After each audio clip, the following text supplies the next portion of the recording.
Hello guys, എല്ലാവർക്കും സുഖാണോ? Okay, ഇന്ന് നമുക്കൊരു ചിക്കൻ ഫ്രൈ ഉണ്ടാക്കാം കേട്ടോ. എൻ്റെ ഓൺ സ്റ്റൈൽ ചിക്കൻ ഫ്രൈ ആണ്. സോ ചിക്കൻ നന്നായിട്ട് ക്ലീൻ ചെയ്ത് വെക്കുക. അതിലേക്ക് മഞ്ഞൾപ്പൊടി ആഡ് ചെയ്യാം.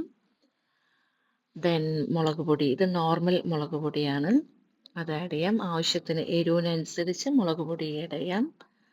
പിന്നെ അതിലേക്ക് കുറച്ച് കാശ്മീരി മുളക് പൊടിയും കൂടി ആഡ് ചെയ്യണം. അത്യാവശ്യം ഒരു കളറൊക്കെ വേണ്ടേ, അപ്പോൾ അതിന് കുറച്ച് കാശ്മീരി മുളക് പൊടിയും കൂടി ആഡ് ചെയ്യാം. ഉപ്പ് ആഡ് ചെയ്യണം. ഉപ്പ് ആവശ്യത്തിന് ആഡ് ചെയ്യാം. പിന്നെ അതിലേക്ക് കരിവേപ്പില ആഡ് ചെയ്തിട്ടുണ്ട്.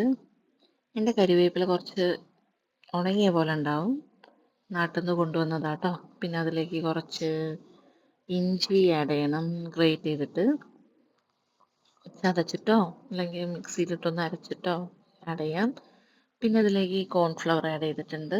ഒരു സ്പൂണാണ് കേട്ടോ കോൺഫ്ലവർ ആഡ് ചെയ്തിട്ടുള്ളൂ. ദെൻ ഒരു ക്രിസ്പിനെസ്സിന് വേണ്ടിയിട്ട് ഞാനൊരു കുറച്ച് ഒരു 1.5 സ്പൂൺ റവയും കൂടി ആഡ് ചെയ്തിട്ടുണ്ട്.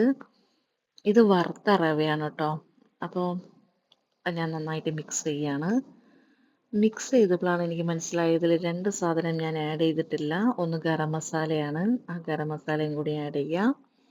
പിന്നെ അതിലേക്ക് ചെറുനാരങ്ങ നന്നായിട്ട് സ്ക്യൂസ് ചെയ്ത് ഒഴിക്കാം.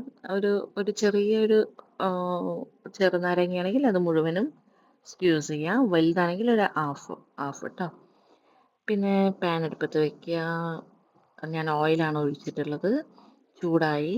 ഓൾറെഡി ഞാനൊരു 2-3 പീസ് എണ്ണ ചൂടായോ എന്നറിയാൻ വേണ്ടി ഇട്ടതാണ് കേട്ടോ.